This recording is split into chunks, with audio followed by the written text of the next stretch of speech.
Assalamualaikum warahmatullahi wabarakatuh. Saya Hamisya Nur Azizah dengan NIM 430 402 20152. Pada kesempatan kali ini saya akan mereview buku psikologi profetik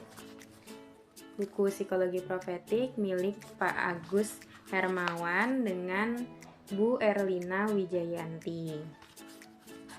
Buku ini memiliki halaman sebanyak 64, tebal halamannya.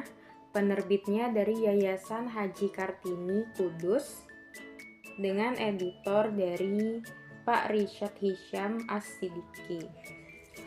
Untuk pencetakannya di Baitul Hikmah dengan cetakan ke-1 pada tahun 2023. Kali ini saya akan mereview untuk isi bukunya dari bab 1 sampai dengan bab 5 dari buku Psikologi Profetik.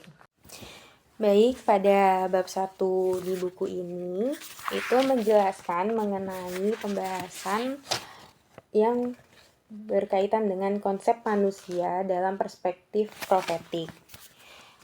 Dalam buku ini membahas bahwa Islam memandang manusia sebagai makhluk yang unik, berpotensi, dan diciptakan oleh Allah Subhanahu wa Ta'ala untuk memiliki peran dan tanggung jawab khusus di dunia. Ada 4 jenis relasi utama manusia, yaitu hubungan dengan dirinya sendiri, hubungan dengan sesama manusia, hubungan dengan alam, dan juga hubungan dengan Allah Subhanahu wa Ta'ala. Landasan pandangan ini bersifat Allah sentris, di mana manusia berfungsi sebagai makhluk hidup dan berketuhanan. Dalam pandangan Islam, manusia diciptakan dengan 3 unsur utama, yaitu perasaan, akal, dan jasmani. Ketiganya harus berfungsi sebagai hamba dan khalifah Allah. Menurut Kunto Wijoyo, manusia berperan untuk menjadi umat terbaik dengan menerapkan nilai-nilai etika profetik sebagai kebaikan, amar ma'ruf, mencegah kemungkaran, nahi mungkar, dan beriman kepada Allah Subhanahu wa Ta'ala. Lalu kemudian pada bab 2 buku ini membahas mengenai sejarah perkembangan psikologi Islam.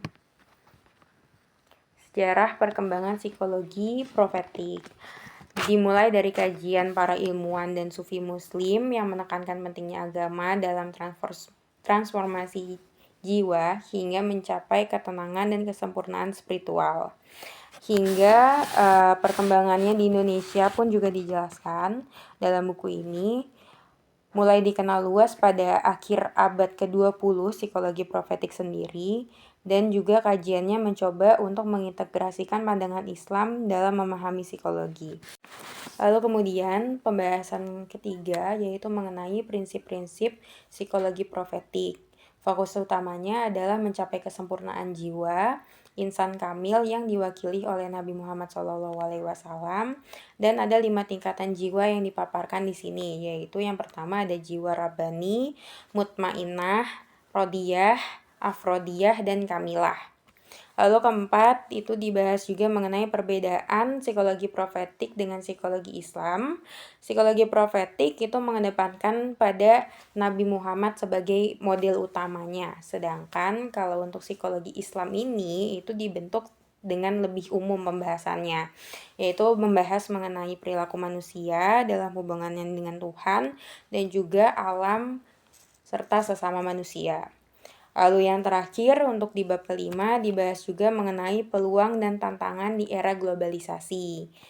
Pada pembahasan buku psikologi Pak Agus, di sini melihat bahwa psikologi profetik sebagai peluang dalam menghadapi globalisasi dan melalui pendekatan berbasis wahyu bisa dapat menghadapi tantangan dari psikologi barat yang lebih materialistis dan juga sekuler.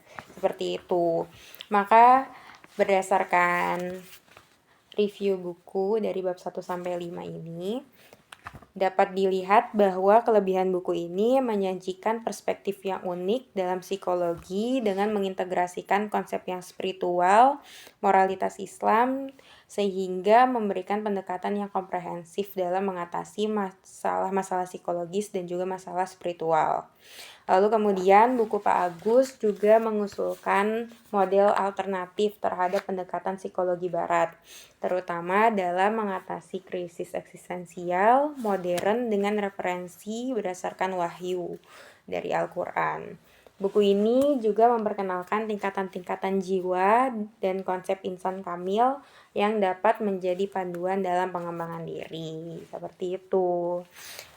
Untuk sarannya pada buku ini mungkin bisa lebih memperkuat aspek ilmiahnya lagi dan mengintegrasikan lebih banyak referensi penelitian atau studi kasus. Tapi sejauh ini untuk buku ini sudah menyajikan perspektif yang sangat unik dan kompleks untuk bahasan-bahasan psikologi dengan basis pendekatan Islam. Seperti itu. Sekian dan terima kasih dari saya. Kurang lebihnya mohon maaf. Assalamualaikum warahmatullahi wabarakatuh.